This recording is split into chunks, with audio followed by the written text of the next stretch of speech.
خوتي السلام عليكم ورحمة الله تعالى وبركاته. خوتي راهي 4 و7 دقائق، يعني فات على الأذان الثاني من صلاة الفجر 3 دقائق ما شاء الله. شوفوا حالة المسجد كراهي دايرة، خاطرنا ما غاديش نبين وجهي غادي نهضر ديريكت هاك.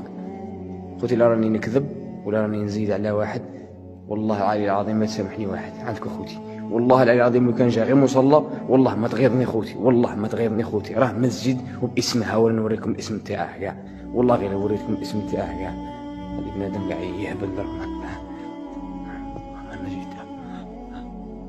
مسجد النصر عيب، والله لا عيب خوتي جامعكم هكا، والله لا حسب موالي، والله لا حسب موالي. انسان ما كانش انايا والله، من المره الاولى والمره الزوجه والمره الثالثه ولا المره الرابعه، بالك مره 20 هذه. والله على العظيم من باب راني نشكر في نفسي ولا نقول لكم راني نصلي فجر، ولكن راني ضحكت. نعم عنده جماعه هذا تعرفوا باللي مسجد مش مصلى، عنده جماعه تبرعات تاعها. تغيظك تصلي وحدك.